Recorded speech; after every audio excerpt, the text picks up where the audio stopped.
You've found a suitcase full of $750,000 in cash and $100 dollar bills, in the brush next to a highway. You can tell that it's been there for at least a year. How would you integrate this money into your life without raising red flags? Just use it for everyday expenses like gas and food. Never make big purchases with it. I'd eat out a lot more. And pay in cash. Edit, negative karma, or karma of just one, that has never bothered me. But this post's karma? This is the most generic thing I've ever mumbled while half asleep and then promptly forgotten I'd ever said. I'm just bewildered. Congratulations BTW. I actually lost a suitcase with $750,000 in $100 dollar bills about a year ago. PM me and I will give you my address. How would you integrate this money into your life without raising red flags? Use HSBC Bank. You will raise red flags, but no one will care. I'd open a car wash, of course. I wouldn't make an extremely suspicious Reddit post about it. Buy a very run-down house and fix it up paying cash. Now you live in a nice home, tax auditors won't know what you put into it. Do the same with a used car or boat. You can also sell after a while and the house and whatever else you fix up just appreciated in value. Even if you don't get any more than you put into it, you walk away with clean money. If you have several accounts open with debts, you can gradually begin to pay them off in cash each month, assuming the accounts aren't owned by the same banking conglomerate. Never make wildly large payoffs, as this can trigger an alert internally or externally.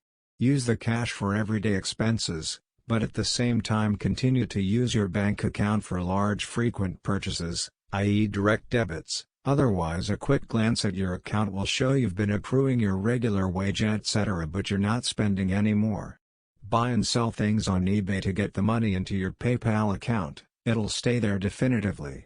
Depending on how often you use PayPal, I wouldn't suggest going too crazy, but a balance of under $5,000 over a period of 6 months shouldn't raise any alarms. You can use this for flights abroad etc. The one thing that trips almost everyone up when trying to launder money etc., I'm not sure if this would count at that, is they're trying to funnel through too much too quickly, and don't necessarily pay attention to the discrepancy between what they used to earn and spend, and what is going through the account now.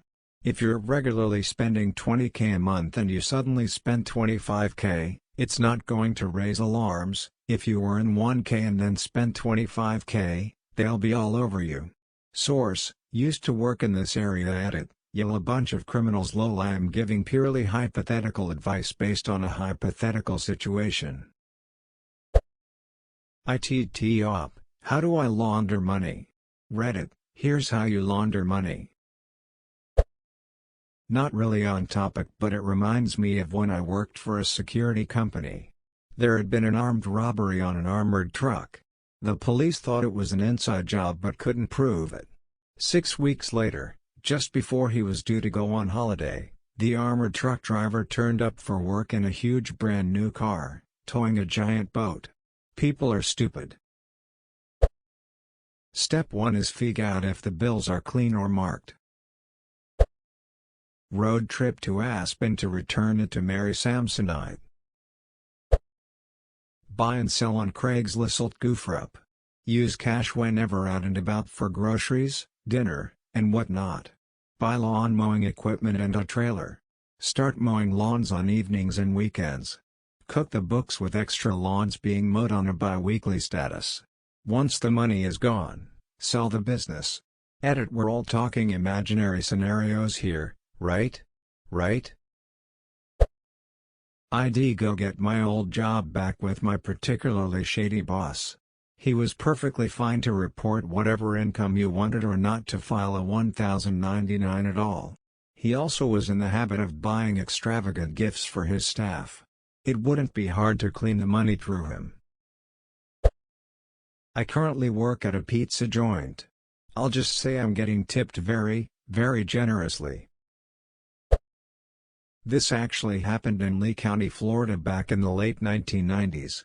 The money was in a large suitcase on a road that led to a retirement community. It was apparently a drug drop. The person in this case saw the suitcase in the bushes and stopped and checked it out. He then called the local sheriff department, who confiscated it. It turned out later that the DEA had someone staking out the location because it was a known drug drop spot. The feds asked the sheriff for the money and the sheriff refused, and there was court cases and a big mess. Ever watch No Country for Old Men? Leave that shit alone.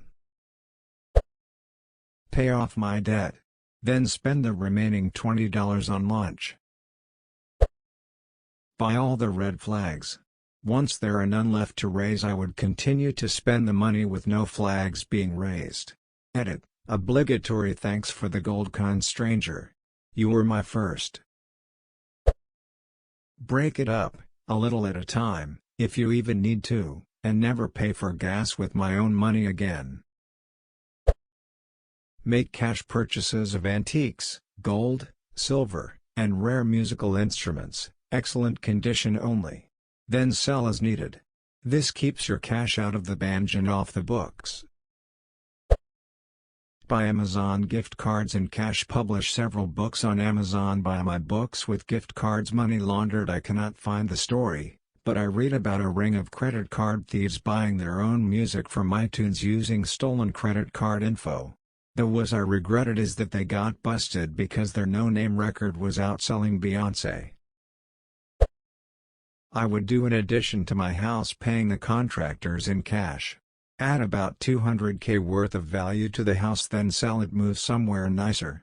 Live there for 2 years while doing another addition or remodel and sell it again, $200K more tax-free. Repeat till you have over $750K in extra value. Never pay a dime in taxes, and contractors love getting paid in cash. You don't have to pay taxes on profits from your home sale of $250K if single or $500K if married. Edit. I was assuming unmarked bills in the first scenario. If bills are marked, really it's almost impossible to spend them in the USA. I would bind the cash into what looks like books, put them in a suitcase and check the bag and travel to the Caribbean. The book binding is most likely overkill, but hey. Aruba the Commons. Start a shell company there, deposit the cash. That company buys my house for a profit of $200K. I don't have to declare taxes on that profit. 5 years down the line, do it again, different shell company. That company then sells that house for a loss, no need to pay taxes, no profit was made. Repeat till the money in the shell company is equity in your home. Coke and hookers. I would never keep it. I would take all $10,000 to the proper authorities. I don't know, but the new season of Ozark is coming out soon, so then I'll know what to do. Get hunted down by Anton Chigurh. I hate threads like this because I stated fantasizing about using the money in a real-life logical way. I read the comments and consider different options for the money. I find flaws in some suggestions and find merit in others. The brain starts piecing together a plan for the money. The thread is closed and a sudden depleting feeling fills into the brain. You don't actually have $750,000, silly. Pay one US medical bill. Be that asshole that says I only got 100, can you break it? For a 79-cent pack of gum.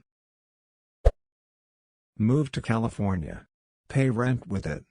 That $750,000 will be gone so fast the IRS won't be able to see a pattern. If the bills weren't marked or anything, I would just paying for a lot of stuff in cash. Basically everything but bills. I eat out paying cash every day. I have under-the-table house cleaners and yard guys, I collect Rolexes, and my work-based retirement savings are bulked up with a collection of gold eagles. The answer is not strippers and bar tabs and drugs.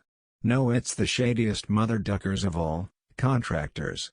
They'll take payment in cash and pay their employees in cash, and no one will even think any of it is unusual.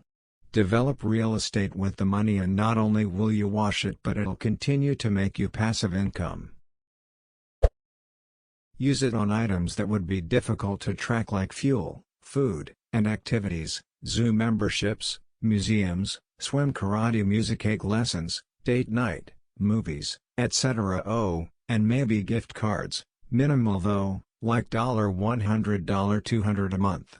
Wouldn't use it on anything like a mortgage, rent, car payment, utilities, loan, insurance, or anything that's a bill of those forms or something that would cause a transaction from a bank account. As a millennial, I would apparently blow it all on $5 coffee and avocado on toast. You buy your wife a white mink and get married, buy a pink Cadillac, but put it under your mother's name, not Johnny Roast Beef.